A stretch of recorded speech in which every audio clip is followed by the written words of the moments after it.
Hey everyone, welcome to this new series called Edyst Explains. Here we take the latest and trending news in technology and try to explain it to you in such a way that this will probably be helpful for you when you go for interviews. A lot of hiring managers like to ask questions about the latest in technology, and most students don't really have a lot of awareness on these things. So hopefully this series helps improve your awareness. One such topic that I'll be taking today is about Amazon, specifically how Amazon's voice assistant Alexa is being trained not just on its own voice, the famous Alexa voice, but also it's being trained on other people's voices, including probably the voices of dead people. So we'll discuss what that means and what are the kind of implications of it. So Amazon Alexa, you probably have heard of it earlier. What it is a voice assistant, and it's generally been available on the Amazon Echo series. So the Echo Dot and so on, those kind of devices, you'd find the Amazon Alexa on it. Now, when it was released, you just had the usual Alexa voice, which is pretty famous. You've seen it in all the advertisements, some of them really funny advertisements. Alexa, oat pancake ki recipe batao. Here is the recipe for oat pancakes. And you could generally just tell it to do like basic tasks, and especially if you connect it to your home system meaning like the home automation system. For example, if you get like a smart light, a smart TV, all sorts of smart electronic devices, so then you could actually control them with your voice commands. And if you haven't heard of that so far, then I do recommend you check those things out also, because again, those are things you should be aware of as well. So you could, for example, say, Alexa, please turn off the TV, and it would turn off the TV. You could say, Alexa, please, switch on the lights, and it would turn on the lights. Alexa, turn on the light. Okay. You can even program it to say that, at 6 a.m. every day, please turn on the lights. And a lot of other utility functions as well, like play a song by so-and-so band, play the latest music from so-and-so movie, and so on. So you could ask it to do a bunch of different things. Now, all these things were kind of, utility tasks. When I say utility tasks, these are like basic commands that it could run. Now, the interesting thing that Amazon's been working on is trying to get more people to use Alexa and try to make it more fun to be used. And as the kind of devices that support Alexa keep increasing, like today it's smart switches and TVs and so on, but who knows, later on in the future, everything will be smart, which means it can be connected to the internet or can interface with the voice assistant. So that's one way of, kind of improving Alexa and making it more useful. But the other way of Amazon attracting people is by taking some really famous voices. And so what it launched was this thing called celebrity voices, where you could actually get celebrities to answer your questions. Obviously, it wouldn't be the real celebrity, but rather the AI of Alexa being trained on the celebrity voice. So instead of Alexa's own voice speaking, it would be the celebrity speaking.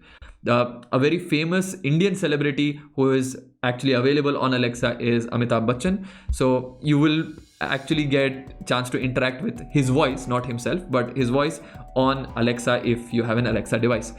Now, when Amazon needed to do this, it needed at least about a few hours worth of audio from said person. So for example, they would need some hours worth of audio from Amitabh Bachchan to actually train on how they can get its voice to say things that they wanted to say. For example, if you wanted to get a famous story narrated by Amitabh Bachchan, it would just read the story but in Amitabh's voice. Now, how did it do that? It was first trained on that particular voice, and it would take a few hours to actually do this. Now, the interesting thing that Amazon's been working on is they've enhanced their AI so much that it can probably just take a few minutes worth of audio and get trained. That means it just takes a few minutes. Imagine the amount I have spoken so far. If you just take this clip and feed in that audio into Amazon's AI engine, it could probably just mimic my voice whenever and wherever it wanted. It's kind of cool, kind of spooky. One of the things that it could do, and it did show this in its in its demo of Alexa, was that it showed that it was trained on a boy's grandmother who had already passed away. So the grandmother could actually, or the grandmother's voice rather, could actually read out a storybook to the child, just as how she would have probably read when she was still alive. Very interesting, very cool, but also very spooky. Imagine if you could always talk to your dead relatives or somebody you looked up to. It does sound a little bit weird. We've never been able to do this as a human race before. So having this ability is kind of like, if you remember, if for those of you who watched the Harry Potter series, how after people used to pass away, they would still be available in their portraits and paintings where you could just talk to them. I've always found that a little bit cool, a little bit weird.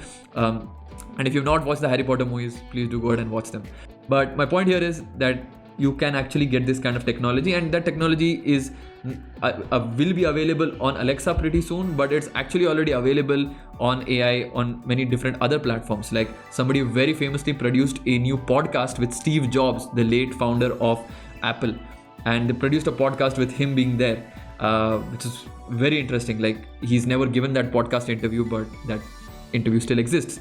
So what does this mean for you, and what does this mean for humanity as a whole? We don't really know yet. There's a lot of speculation that goes on. People say that this will not really help people cope with loss, but it will rather get them addicted to these kind of devices. Other people say it's a good therapeutic thing, that maybe people will be able to cope better with these kind of technologies. We don't know for sure, but it will only come to know once it's released and we are able to analyze it. But what does that mean for you? What it means for you is, one, AI is really cool. You guys should really start learning a lot of things on AI. It's going to be very powerful. You learn it, you don't learn it, it's going to be there. And two, be careful of where your voice is. In this day and age, you can't really control where your voice is going to be, but people can just clip your voice and start mimicking you. It also shows you the potential of possibly a lot of fake news coming out. So those are some thoughts from my side, and that's a good technology update from our side. Do let us know in the comments what you think of this technology, and what kind of other news you'd like us to cover, and what kind of other takes you'd want us to give you. Till then, thanks so much for watching. Don't forget to subscribe to this channel, and please do let us know in the comments what you think of this kind of videos. We'd love to produce more of them if these have been informative and useful to you. Thanks so much. We'll catch you all next time.